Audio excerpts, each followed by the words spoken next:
trucking from Columbus to Greenville, eating up the mileage on our horses made of steel. Starting out, we got a long way to ride,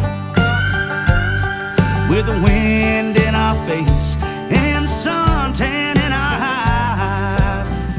Welcome to the first episode of Motor Mouths, the official podcast of Ride for Miracles in Columbus, Georgia. I am Brian. I'm Ronnie. This is Ronnie. Two of the riders, been around a while. And stay tuned here for a lot of information we'll share with you. We hope to be very engaging, very conversational, and I hope you enjoy it. Also, remember, wherever you enjoy your podcasts, you can speed it up if you want, because these aren't going to be scripted, and they're not going to be they're not intended to be 2 hours long. But if it is, it is. There's the content. We want you to enjoy it. So feel free to speed it up if you need, or slow it down and enjoy the whole thing. We're also going to be broadcasting these on our YouTube channel, Ride for Miracles, if you want to see the full audio. But if you just want to listen to it, enjoy. See the full video. You can't see audio. That's awesome. That'll come out in edit. Maybe. I know the editor. Maybe. Anyway, so this first episode, we're going to talk about recap. We're going to recap this year's ride. It was a good ride. There was a lot of firsts. There was a first at the beginning, and there was a first at the end, and there were a lot of firsts in the middle. So we really want to recap that. But to take that back, before we recap it, you've been, every time there's been a group of riders, you've been one of Scott's riders. Correct. But this year you were not. Not leaving, I was not. That was, and you and I have had this conversation personally, that had to be a very difficult decision, because you can tell them what you did. It was a very difficult decision. The last 17 years, I've left in the back of the group with Scott. And I was presented the opportunity to do the Kyle Petty charity ride this year. Bucket list for me. Absolutely. It was definitely a bucket list item for me. And the opportunity presented itself, and I took it. So it was very bittersweet. Andrew and I left about 4 or 5 days before the Miracle Ride left. We rode to Sonoma, California to meet up with the Kyle Petty ride. It's their 30th anniversary, which is incredible. You think about us doing 18 years, Scott, his first year by himself, and they've been doing it for 30 years.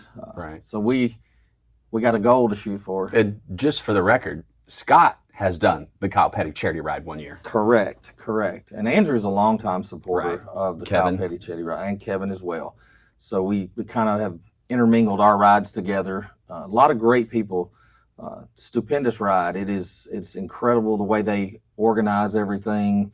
It's almost the other side of the coin compared to ours. Ours is very free flowing, kind of like our podcast is going to be free flowing. But their disorganization is bigger. Well, A wrong turn with 150 motorcycles is different than a wrong turn with 14. correct. And did you do that? No, we really didn't have any. You guys wrong did turns. one, didn't you? That was on the way to the training day. That was only like 25 bikes. I thought Kyle went into the wrong restaurant or something, but anyway. Not that I can remember. I wasn't on that ride. Of course, my memory is very short. So, but yeah, so we left out from there to went to Sonoma, and then we left the same day that you guys did to start the Kyle Petty Right, ride I remember. Sonoma to Charlotte. Because I called you. Yes, And we talked for the first hour. You, like we do a lot of times on the ride when I'm right behind you. So we left the same day the ride left, and the Miracle Ride left. But tell us what happened on the Miracle Ride day one that's never happened. So I'll since you didn't join us until what, day 9 or 10, Somewhere something like around in that. there. So I can recap a lot of the first few days. So there was a first this year. We've never left in the rain. And in 18 years, we have never left in the rain, and this year we left in the rain. So that put a little damper on things. It wasn't horrible. It got the bikes dirty right away. The roads were a mess, so the bikes got kind of trashed right away. Day one, just get that out of the way. The nice, pretty, clean bikes and all their lovely stickers. But it never really got on us to where we got wet. Our clothes didn't get wet. So the bikes got dirty, but it got wet. Now, Our first stop was in Pensacola. We had one letter drop in Pensacola, and that was to a military guy. And so on this Pony Express, just so you know, the riders don't know who we're going to see. We don't know who we're going to stop and see that day. We don't know anything about them. And so every morning I get up and Scott or Gary hands me a stack of things to read, and it's going to talk about who we're going to go see. Well, the person we're going to stop and see was an old Army buddy of Todd Hibbs. And Todd didn't even know we were going to see him. So that was kind of exciting there. But in Pensacola, we also had another first. What's that? We got up to leave the next day, and it was 100% chance of rain. It was raining when we woke up. It stormed like crazy all night long, and the rain was going to move out in about an hour. So for the very first time, we postponed leaving to let the rain get away, because we had a 400-mile day, 450-mile day, mostly on the interstate, and really didn't want to do that in the rain. So Gary and Scott said, hey, we're going to push it back an hour. So now you're all geared up, you're ready to go, you're ready to leave. Now I got to sit around the hotel for an hour. Now what? I'm ready to go. So that was another first, leaving Pensacola. Then we didn't have any stops that day on our way out to Texas. Another thing, so Mike Jolly was going to ride with the local guys. So the local guys left the same time we did. They went and spent the night in Jacksonville. We went and spent the night in Pensacola. And on the way down at lunch, Jolly found out that we were delivering a letter in Texas to his old company commander. That's amazing. And so he took like a pair of underwear and a toothbrush, because he was only going to be gone one night. He wasn't going to be gone long at all, except he found out we're going to see his company commander, who was outside of, I believe, San Antonio. Yeah, way up there. Houston, no, it was San Antonio, so Houston and then up. So Mike decided to stay with us. So he stayed with us for 2 days, and then we went and saw his company commander. Great guy, Jolly, loves this man, learned a lot from him. Very reverent, very, very Mike Jolly, like as in humble. Yeah. And so he got to see this guy, and then Mike got on his motorcycle and he rode home that night. 1,200 and something, 80 miles. That night he rode home. That was insane. That's something Jolly would do. Tells you a lot about what he thought about that gentleman to do that, because he could have just as easily turned around and went home and not went to see him. But he has a lot of respect for the gentleman. That was very powerful. Then we leave Texas and we go talk about linking up. We went to Wichita, Kansas. So we went, Columbus, Pensacola, down, up, Texas, up to Wichita. And who did I run into in Wichita? Maybe it was 150 bikes from the Kyle Petty charity ride. It was. So I did get to see you guys during the ride. And I got to introduce you guys to some of the people that I met on the ride, which we'll talk about that a little later when we get later into the route and where we were. It's a group of people that raise money for kids. So they raise money for Victory Junction Gang. That story is incredible. Through a tragedy that came about, and meeting those people that support another great cause, you're all in the same boat as far as willing to help and wanting to help, and you put forth the effort to do it. So I got to introduce you guys to some of those people that I'd met, and that was just day 2, 3 of our ride. Because we left the same time. Day 4. That's what day 4 for us. We left the same time. So I just had met some of these people and didn't really know them super well, but by the end of our ride, I knew them real well, but well enough to where you could tell they were good people and like-minded. Right. And so we're staying at the same hotel they were. We just had dinner at the hotel restaurant bar there, and so many of Kyle's people were in there as well. And we just mixed and mingled like we were all together. And obviously you know who they were, because you guys are all wearing these special shirts every day. Every day. We had ride shirts on or whatever, but they knew who we were, and we knew who they were. And we're just all, like you said, we're just mixing and mingling and cutting it up. And that's right. It was pleasant to meet those guys. It really was. And again, it's a bucket list of mine. But you'll get there. Then we parted ways, and we headed on out to New Mexico. and points west. So then we get into Arizona. Now that was cool because now you're on Route 66, and we stayed at some really cool hotels.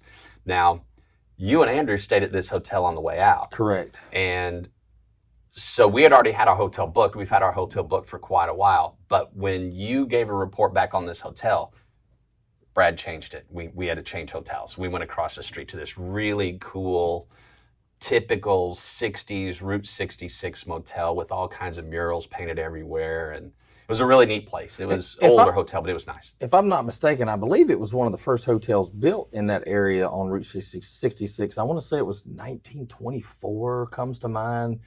And it was a Holiday Inn at one time too. So the old school Holiday Inn, pictures and stuff in there. But yeah, really iconic place to be. It was. It was a good time.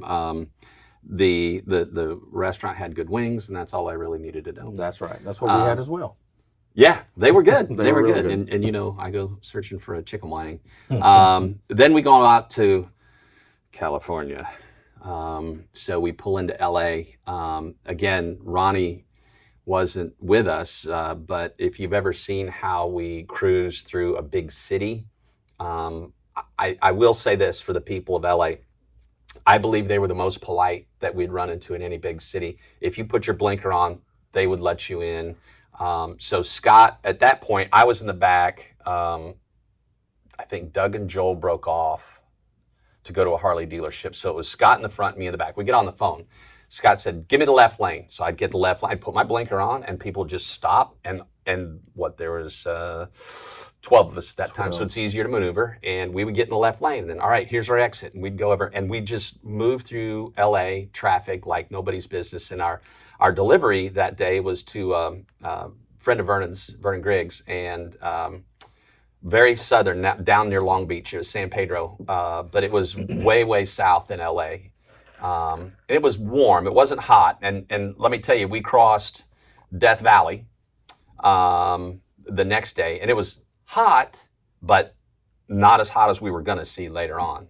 It really wasn't that bad.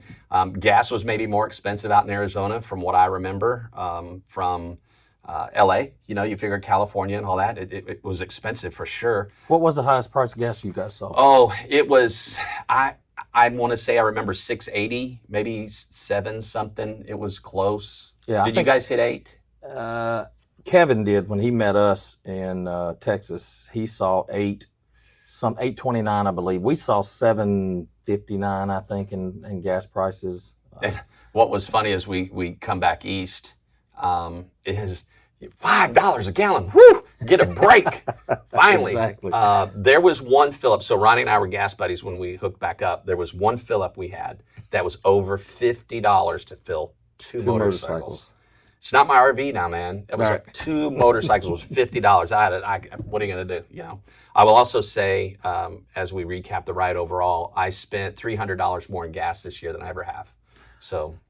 Not surprising. We knew it was going to be more expensive this year because I think overall it really wasn't that bad relative to the other years, but I know gas alone, I haven't added up the hotels, but gas alone was $300 more than I've ever spent. So then we start heading north. I loved, leaving LA, headed north. It was beautiful, but Lodi. We spent the night in Lodi, and I can't get that Creedence Clearwater Revival song out of my mind. Oh, Lord, stuck in Lodi again. Beautiful little farming community. So on the way up there, one of the stops we had was to Jill Eisner, and long story, friend of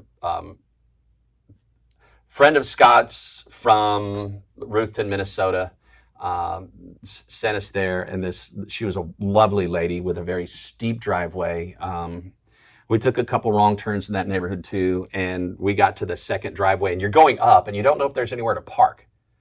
And once you start up, you can't just hit your brakes and back down. You're committed. You're in. And I said, I'm not going to do this again, because we already went up the wrong driveway one time, and I go screaming up the hill, and I park. And I'm looking, and Will is trying to back his motorcycle out, and I'm coming up, and I've got nowhere to go. So I got up to where it got level and stopped.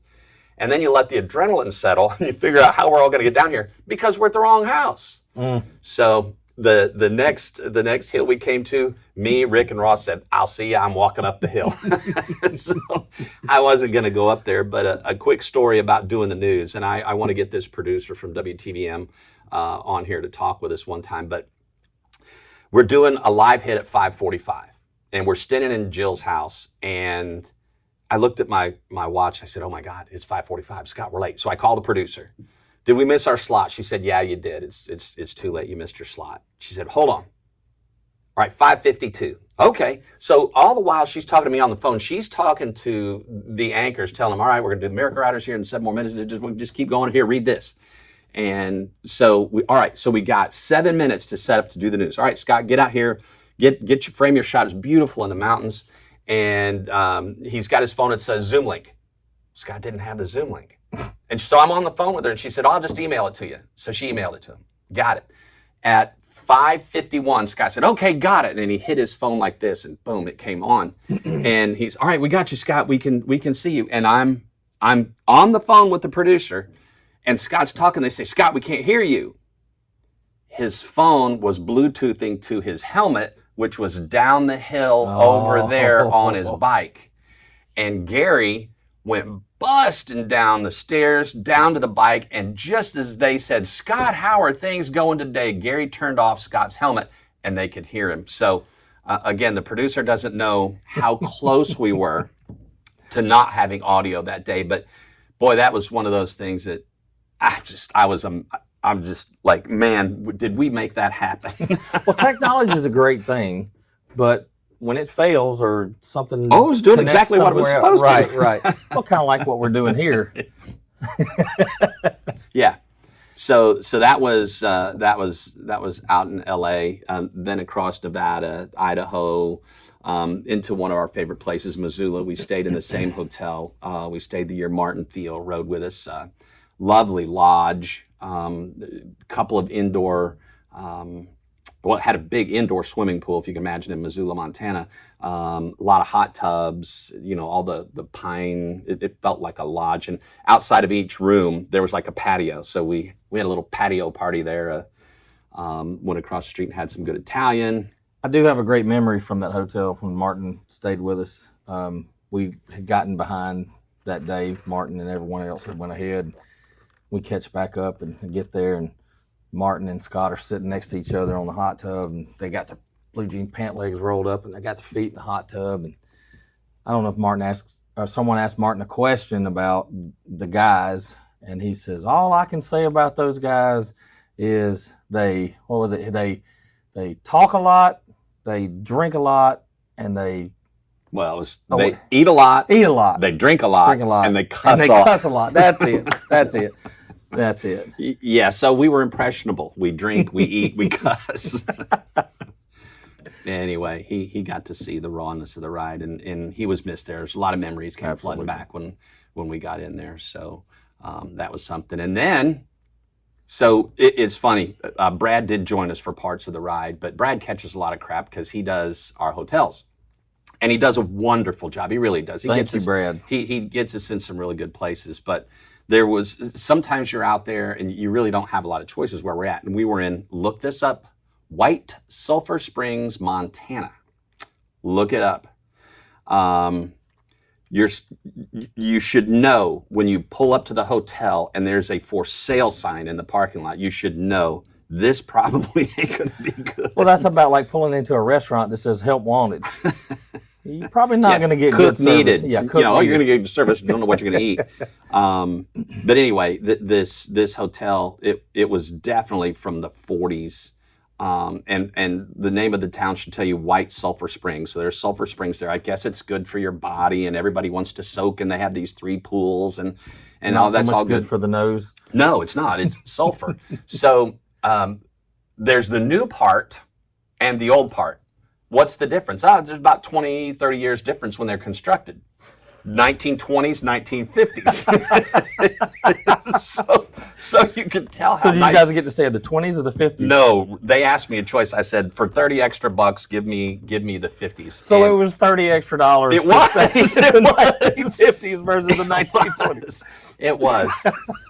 So we get up in there, and it wasn't overly hot, but the air conditioner didn't work in the room. That's a deal breaker for me. So I cracked open the window. That was good. We went to dinner, cracked open the window. What came in through the window? Sulfur spring. Sulfur. So that's what we slept with that night. No, by the way, the power went out about 3 a.m. So, all the CPAPs went, wah, because nobody could breathe. So that was a lot of fun. We talked about that in the morning. And so we didn't whine or complain about that hotel. It was too expensive for what we got, but it just made a great story. It was Sure. I got a good night's sleep. There was no problems at all. It was all good. Well, what do we always say? You will always remember that because of the challenges and whatever happened there and the smell and the air conditioner and all that. If it had been a 5-star hotel, you'd be like, yeah, we stay in a nice hotel. You'd remember it, but you wouldn't remember it like you remember that one. Correct. So I'd never want to stay there again. You're not taking Linda back there? It's a great story, but I never want to stay there again. I'll drive through. That'll be all right. I'd enjoy that. That'd be fine. And then my brother, we got you back. Yes. Got into Rapid City. Yes. And you were with us. You're back. We put the band back together. So we'll talk about, we rode, Kyle Petty ride, Sonoma to Charlotte. No, hold on. Oh. Take it back. You left home. Oh, well, I left home here in Columbus, well, in Alabama where I live. But it's from Columbus to Sonoma, Sonoma to North Carolina to Charlotte. And then Kevin and I left the group the morning after the ride ended with Kyle Petty. And then we rode to Kevin's house in Indianapolis, and we stayed there. And then we rode to Rapid City to catch up with you guys to finish up the rest of the ride. And so when we got to Rapid City, Kevin and I had stopped along the way because Kevin knows Brian Clock from Clockworks. Woo! If you're into motorcycles, you know Clockworks, you know their windshields, you know their products. But I got to meet Brian and actually we got to meet him in Wichita. We did too. Correct. We got to meet him there as well. Super great guy. Just great first name. Very humble. Brian, yeah, exactly. Very humble Just guy like to have built the business that he's built over the last 29 years. And he just says, hey, man, listen, I know you guys ride all over the country and you guys are always out on the road.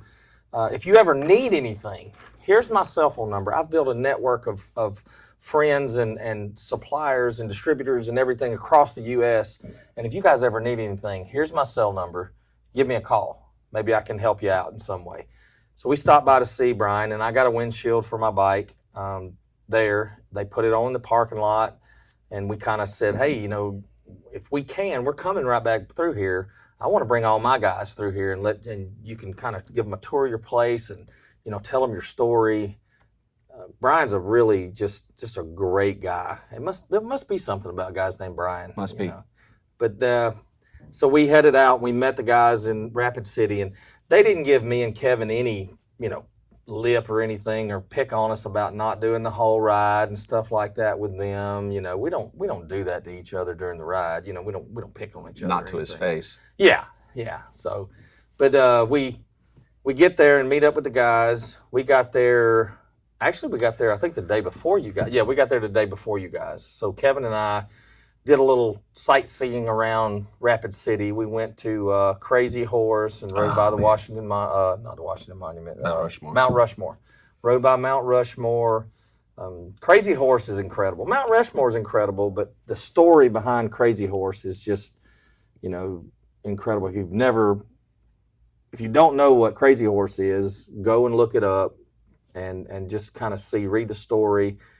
Family started doing this, a guy and his wife, and now I think it's third generation now that's working on that monument there. They refuse government funding. Absolutely, 100% refuse any government funding. So we had to go and make us. And it was so you know what we did on coming into Rapid City? We rode right past Little Bighorn. Mm-hmm. Custer's Last Stand, and it was closed that day. But you could see everything, and I'm on the phone. I'm narrating to Jason about this, see this, and see this, and see this, and man, we wanted to stop, but we couldn't. So that's the way we took in. So that's another neat thing we saw out there. Well, that was incredible the year we stopped by there when the sheriff just made a comment and said, it's right up the hey, hill. let's go up here and do that. And normally we don't have time to do that. And we really didn't have time that day either, but we made time to go see some of it to hear the story and all, which was incredible. Yeah. Something else to check out if you're out there, for sure. Yeah. So then we're all together in Rapid City. We're going into Sioux City the next day, so we're going to meet up with the Iowa guys, and Rick and I, and was it you? Who was with us? No. What did we do? Yeah. You and Rick and I had to break away to get Rick a tire. Yes. So the three of us took off. Now, I will say this, leaving Rapid City, I'm sorry, 40-mile-an-hour winds. Yes. Gusts over 60, 65, and coming from the north. So it was blowing on our left. And so you're riding sideways, and it's brutal. I mean, it was tough. And we're trying to hammer to get Rick a tire time. However, we had a stop we had to make before we got to Sioux City. Clockworks. Yes. So what did Brian do for us? Brian offered a discount to the guys, which is incredible. And like I said, it just goes back to speaking about, his work ethic and who he is and the support he has for other motorcyclists and people like that. But do we even talk about the other? No. Okay. So the three of us pull into Clockworks, and just like Ronnie said, just like he had just told us before, they come out, they ask, what do you want? Of course, they knew we were coming. They measured my bike. They brought out a windshield. They took the other one off. I mean, just so fast, and I wanted one. And so I got a windshield. By the time they're done with mine, well, then the other guys pull in. So that day, 50% off, you can't beat it. And thank you again, Brian. We had 7 windshields installed that day and 1 ordered.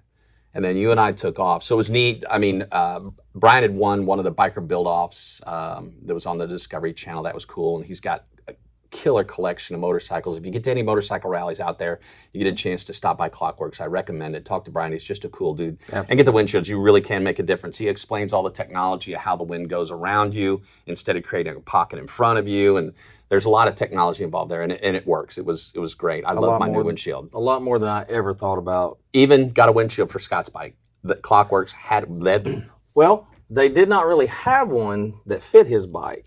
So they took one that was close to fitting, and Brian and one of his other guys were in the back shop, and they modified, had to drill a couple extra holes in it. So they actually made it fit for Scott's bike so he would have a Clockworks windshield as well. And it was incredible. Cool. That was cool. So then we get on down to Sioux City, Iowa, and we link up with Matt and Jim. They were the 2 guys that we saw there. Always good to see them. Had a delivery to Ann Holmes. That was touching as well. We've all known Ann. Ann was here in Columbus for quite a while. That was a real good time. And then we get into Joplin, and I'm going to just step back and let you go. Well, Joplin holds a dear place in all of our hearts.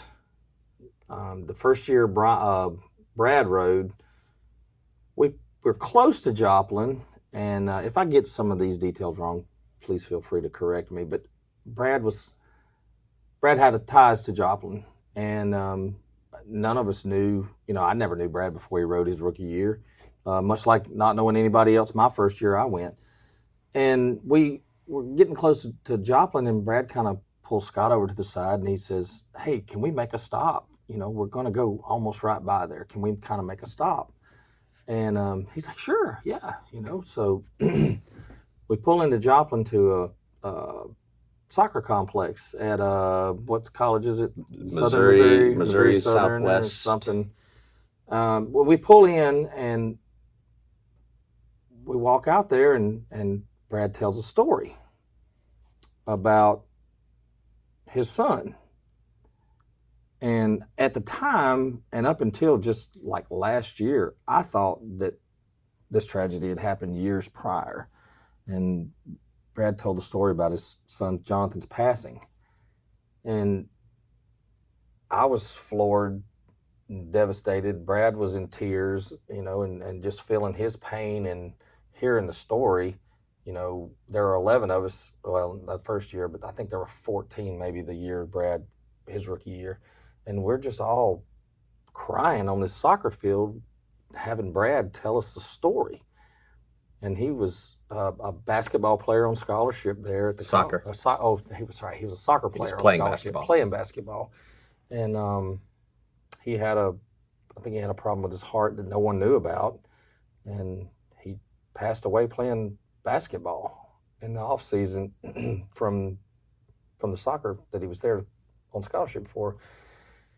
And that really kind of brought us together as a group.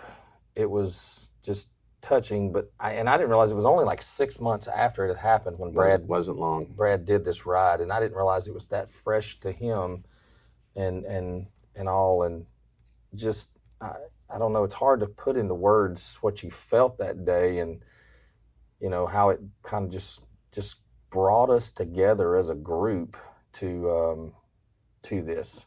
And as we look back at it now, and this is what I'm just taking Scott's words, I wasn't on that ride, but you didn't realize at that time that's where the brotherhood was created. Correct. You were a lot of friends out there and you were joking around, but that's when the heart of the ride came together. Absolutely. And so Joplin to this day is a very special place for all of us. Correct. But there's more. There is more, and I think this is where you were leading. This me is to where I was start going. with. I'm glad you needed to tell that. That's good. But yes. Yeah, I midway through telling that, I kind of realized where you wanted me to go. No. You went where you had to go. The first year we went to Joplin, we pull in. It's when we were riding for Children's Miracle Network. We pull into Joplin, and there's a Children's Miracle Network event going on there, and I'm assuming that there was communication between us and them that we were coming into town and everything. So there were a bunch of kids from Children's Miracle Network there, and this little girl had a CMN balloon that was almost as big as she was. It was a cardboard cutout of it, and she just runs up to me, and I'm like, okay. So I give her a big old hug, and I love kids, like we all do. And there's a picture, I'll insert it here, of her sitting on my bike with her little CMN balloon, and she took a shine to me for whatever reason. Her name's Robyn, and this was 14 years ago, I believe. Did we figure that my out? first year, 2013? Is that when it was? I know. Were you there 13 for that? or 14? Yeah, I was. So yeah, 13, 14, so approximately 14 years ago. And we went that year, met her family, great family. The things that a little girl's been through. I can't remember how many surgeries she had at that time. It was in the dozens already at the age of 4. She continued to progress and more surgeries. And as she got older, she had to have more surgeries. And Doesn't she still have some coming? Yes, she still has surgeries coming. And it may be a lifelong thing for her, but she had a smile on her face. She sure did. That kid lit up. And to go through that kind of stuff at that age, and at 4, that's probably what you remember more than anything is the bad things like that. But she still had a smile on her face. And we came back the year after and really got to know them real well. And I don't remember where we were and talking with them and the family one year, and I made a comment. I said, if we're going to come back every year, we're going to come back and watch you graduate high school. Now, she was probably 5 or 6 at the time, but to think 12 years down the road, we didn't know how long we were going to be riding. And we don't stop at Joplin every year. No, we don't. We actually don't. And, to make a comment like that, to say, hey, we'll be at your high school graduation, and we booked this year. We were stopping in Joplin because of Pete, and go to see Pete, and go by the soccer field to see Jonathan's memorial there. And lo and behold, 2 or 3 days before we get to Joplin. So keep in mind, on the Pony Express route, letters are submitted randomly. Gary tries to put together the best route he can that gets us around the country as efficiently as we can. There's no thought to what day we're going where. It's just, let's make a good route. And so he made this route, and here we are. It put us in Joplin, and about 3 days prior, I get a text from her mom, And she says, "Are you guys staying on, what night was it? May 15th. You guys staying in Joplin on May 15th?" I said, "Yes, we are." The next text about floored me. She said, Robyn graduates that night. And I was speechless, which I rarely am. And I was like, that's not by mistake. That's a divine intervention, if you would, that we would be staying in Joplin the night that she graduates, that, 14 years later, we're doing that. We're there the night she graduates. Pretty small little school, wasn't it? Yeah, well, I thought it was. No parking. Well, we get in, we're running late, of course, like always, and so we're trying to make a mad dash to get over there, and we pull in what I thought was a little school, 350 graduates. We pull into the parking lot, and there's cars parked everywhere, and then we're like, this is not a little bitty school. Because I graduated from Smith Station. We graduated on our football field, and I don't remember how many was in my graduating class, 120 maybe. And she told me, well, the graduation's on the football field. So I'm thinking back to my graduation days. Yeah, small little school. And we get there and find out 350. Well, we finally mosey around everything, and we're pulling up. And we have to park by some dumpsters because the kids are walking out to walk onto the field as we get there. But long story short, we get there, get into the stands. Her mom's crying because we make it. And she told Robyn that we possibly were going to be there. And from the football field, we were in these really tall bleachers, and we were way up high. And from the football field, I saw her when she finally saw me there, and she waved and blew me a kiss and all. And it was just a great moment for that to come full circle, to be able to happen. So, and then we left because we didn't want to get tied in, because we had a thing back at the hotel with Pete, which you need to talk about Pete when we get through here, and how special Pete is to us, and the support he's given us. But so I told her mom, I said, hey, we're just going to run on back to the hotel. Do you mind, bringing her by and coming by? So we got to bring her by. I got to give her a big hug and spend some time with her and take pictures. And it's just amazing how you meet someone, you offhand make a comment about, we'll see you graduate, and then it actually gets to happen. Not planned out, didn't know about it until 2 or 3 days before that she was actually graduating that night. Now, I did look at it prior to that, but I couldn't find out any information. I mean, I'm talking months prior to that, to try to figure out when we would be there. And I was like, I'm not going to be able to, whatever. And the route's going to be what the route is, so. But we got there. We got to make her day, made my day, made everybody's day, I think. And some of the guys that had never been before, that had never met Robyn, got to meet her and hear her story, which is incredible as well, because it just shares the bonds that you make with people when you meet. And it doesn't matter if you're close to home or far away from home.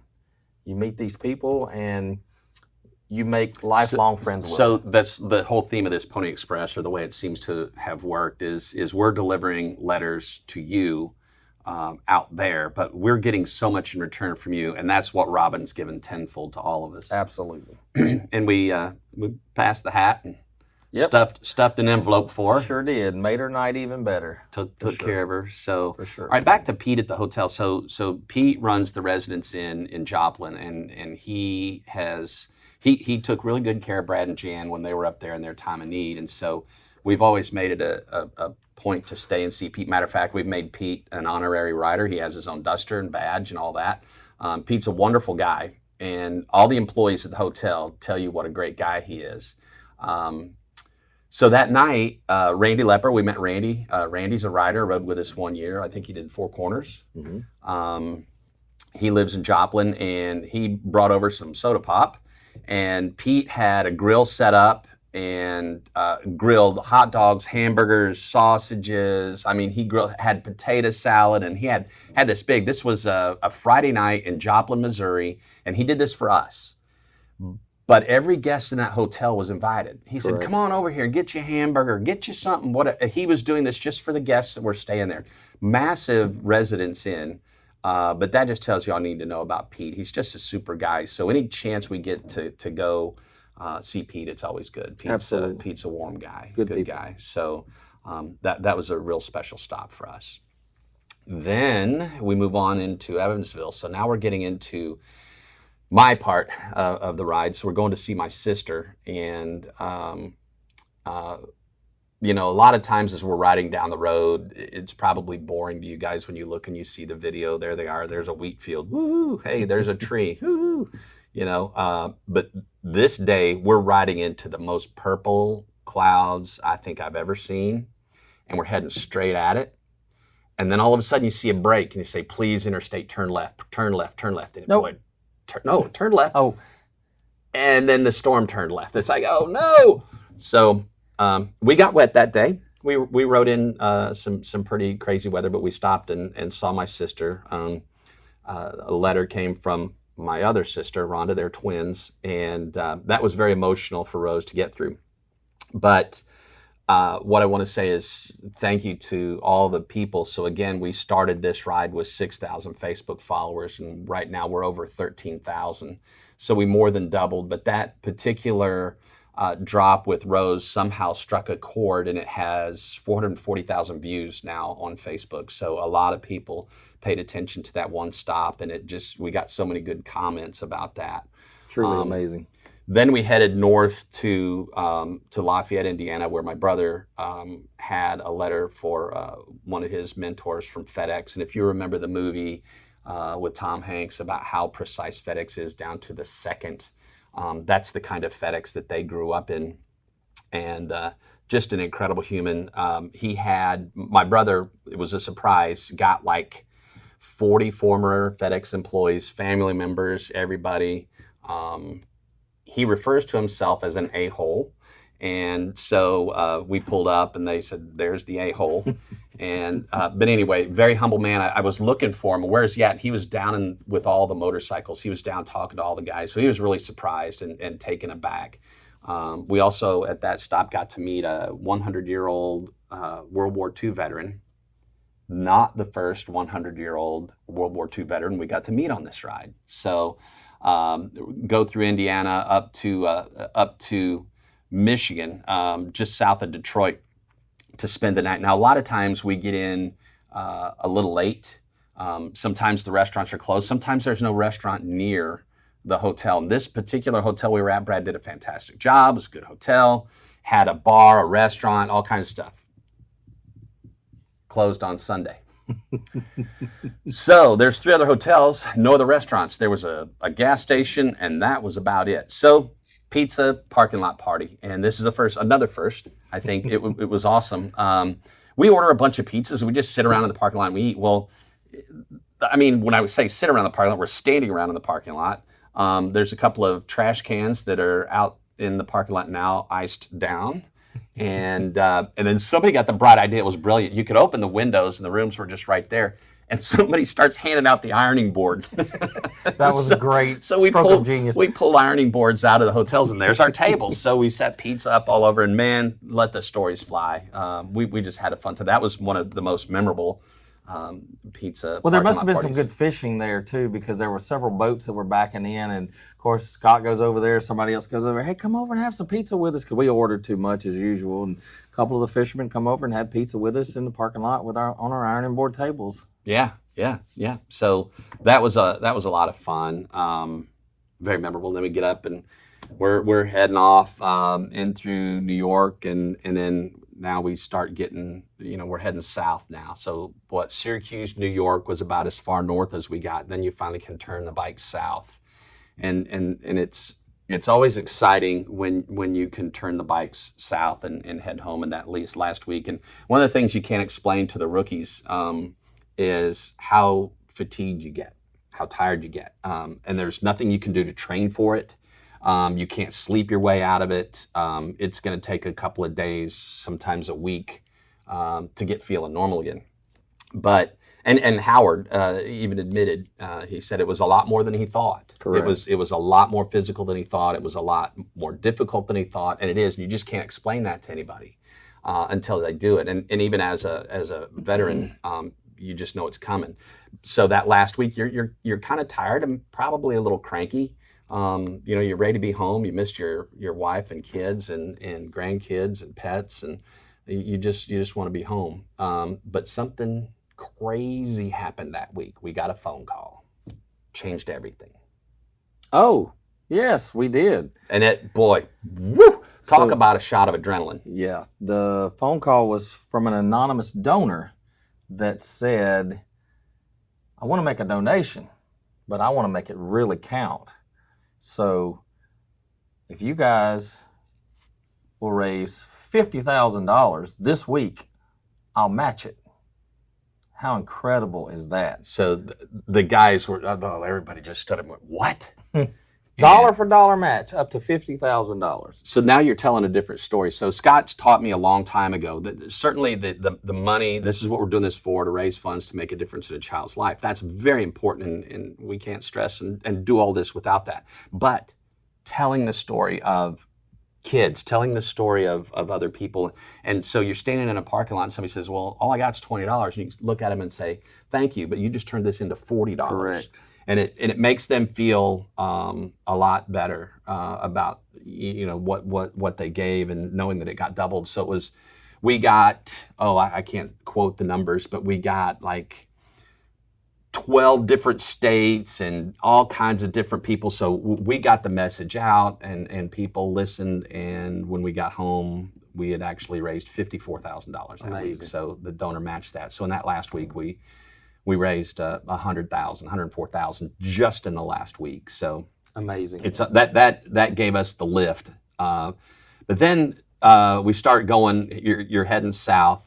We get into Virginia. Dropped a letter at Mama Cat's dear friend, and that was fun. But it started getting warm. It started getting real warm. It got hot. It got hot. So. I know going through Washington, D.C., traffic is just as bad there as anywhere. And my bike showed 104. And we were on this beautiful road, brand new blacktop, hot. It was just hot. It was riding in an oven, so it was 104. And then we got into Charlotte. Well, their traffic isn't any better. And it was over 100 there as well, really. And coupled with those days, alluding back to what you said about Howard and talking about how it was tougher, it was tough on everybody. Yes. The day after day, the monotony, the time in the saddle, the miles, the hours of riding, the getting in at 6 and, trying to get everything off the bike, get to the room, go to eat, come back, get a shower, get some rest, and get back up the next morning to leave again and do it again and again. Then now you throw all this heat on top of all those days, and then you have to hydrate and really be conscious of hydrating. You got to hydrate anyway on a bike, but when it's 100 and 104 degrees, you really, really have to be real mindful about that, because it just zaps it out of you. It does. So we get into was it still in Virginia when we were in the pickup trucks? I believe. So it was fun. So we don't always. We need a hotel near a restaurant because we're done. We're off the bikes. We're done. And this particular place we were going to go eat, David McNeil had met us up there, so he had a truck.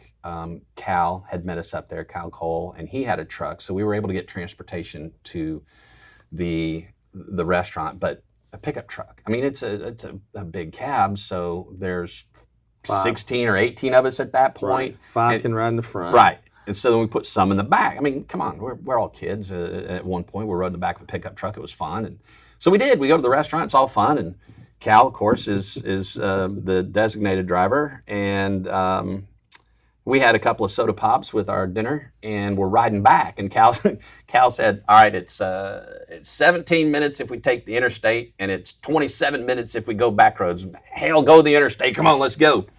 So we did. We'll insert video here. And we got pulled over by a local police officer and a state trooper. And we're in the cabin, we're laughing, and he comes to the door and he's talking to Cal, and of course realizes that Cal is not. First of all, he let him know that he's a retired Atlanta police officer. And everything's good. And he said, it's not illegal to ride in the back of a pickup truck in Virginia. but it is on the interstate. I think the first thing he said when he walked up was, "On the interstate, guys." Yeah. They're back there talking to the guys in the back, and they ran the plates and all that and realized what we were. And he said, "How far are you going?" I said, "Just the next exit." And we really were going to the next exit. So they followed us to the next exit. As we're getting off, he flipped on his lights again, and I'm sure he's got a good story to tell. We've got a good story. Can't believe these guys from Georgia on the interstate. No, he wasn't doing 110. He was in the slow lane. We were being safe. There was nothing crazy going on. But yeah, on the interstate. That's another. On the interstate. That's what we ought to end there. On the interstate. Yeah. So anyway, that was fun. Then we wind our way to Chattanooga. Last night of the ride, it was beautiful. Dr. Rayfield at CSU met us up there. We were able to present, this is unbeknownst to Scott because that was his birthday. But they had some funds left over and they were able to award a scholarship to a nursing student right there in honor of Scott. So last night, and then we come home. That last day just seems to take forever. And it didn't. It didn't. It took the same amount of time it always takes. You just can't wait to be home. You just can't wait to be home. Neatest thing for me is we rode through Chickamauga Battlefield, and I just wanted to stop and read all those markers, and that was neat. And then we get home, or we get back to Macon, and we see our spouses and significant others and other friends of the ride, and getting ready to come home. And now we know weather's coming, which is the second part of the. It never happened right. on the ride again. Right. So, and I love my wife dearly, and I know she loves me because she's still with me after that day. She doesn't ride a lot. It's not that she doesn't like to. It's the traffic in the cars. It's just things that she's not used to. So this is an escorted ride. So from Macon until we get downtown, we are escorted by the police the whole way. So it's a lot safer.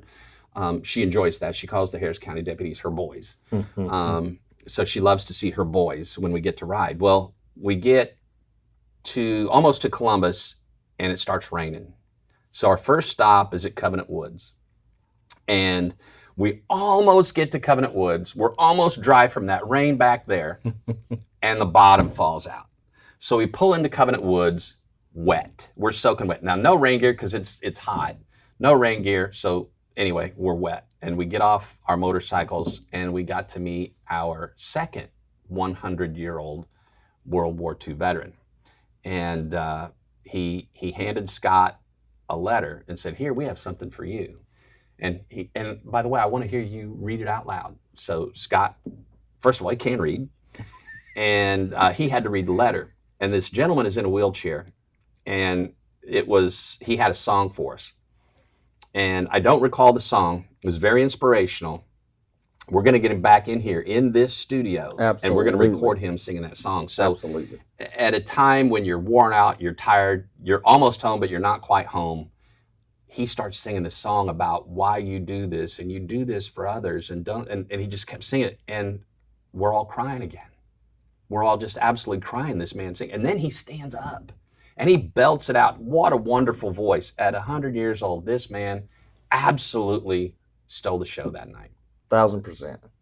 So then let's leave where we're covered at Covenant Woods and let's get down to the Infantry Museum because it's going to rain. And it did. Right before we pulled in there. So we got soaked. We got soaked again. And but that's not all. So anyway, the first time, I'm sorry if I skipped that part, is it rained on us when we left, it rained on us when we returned. We've never had that happen before. So we left in the rain, we returned in the rain. So we ride the Riverwalk, it's nice, the rain breaks. We didn't realize that the band hadn't played downtown. So we get downtown, we're doing our thing, we got the check, and it's coming. So it starts raining before the video's even over. So I'm loading up my bike to go home in the rain. It was rough. That last little bit was like, well, oof. But you had another instance happen before you got to go home. This is why. Which is proof why I know Linda really loves you, right? Exactly. She loves me. To get Linda on the bike, I have to put one of my bags in a van that comes back to Columbus, and it's at Ride On Bikes, Ride On. And so it's over, it's raining. I said, Linda, just go to the car, just go right now. You're soaking wet, just go. I'll get my bag, I'll be all right. So I get my bag, and it's pouring down, and the lightning's popping overhead. At this point, I just want to live. Right. And I'm strapping my phone's ringing, and it's Linda. Just leave me alone. I just got to get this. I'm getting soaked here. You're in the car. I'm getting soaked. So I answer it. Yeah. Car won't start. Unbelievable. So at this point, I say, whatever. I strap everything on the bike, and I ride to pick her up or meet her. It's dead as a doornail. So I take my bag off. I put it in the car. I put her back on the bike in this pouring down rain, and we ride home. 10 miles, it's not that far, and have to get the car, go back down there, jump it off, and get home. So that's how my night ended. I got home about 9:30 that night, and Joel and Karen and her son Tyler and I were on our way to Indianapolis the next morning. So watched the end of the Braves game, got in bed about 11, got up at 2, and went to Indianapolis. I did not get up at 2. I left there, got my bags loaded up, one of the last ones to leave again, like I usually am, and just loaded my stuff up and went home. A little bit of rain, but not too bad for me because I waited a little bit later to go. But yeah, went home, slept, and still got up at 5 the next morning because you get on that schedule and you're on that schedule. Right. So. Yeah, you wake up and what do I do? Where am I going? I did not ride the next day. Right. Well, I did in the car all the way to Indianapolis. That's right. It's a long way. So anyway, I hope you've enjoyed the recap. That's kind of how it went. If you have any questions, let us know. Again, feel free to speed up and listen to us talk a little faster if you don't have the time. And thank you for taking the time. Absolutely. Just know that we couldn't do this without your support, and we do appreciate it. Stay tuned. There's a lot more coming, a lot more content, a lot more people involved with the ride, a lot more people on the edge of the ride. We're going to take you behind the scenes and give you all the information we can about what makes this crazy thing tick. Sure. So, again, thanks for tuning in. That's Brian. That's Ronnie. This is Motor Mouths. Good night. Miracle riders, helping one child at a time.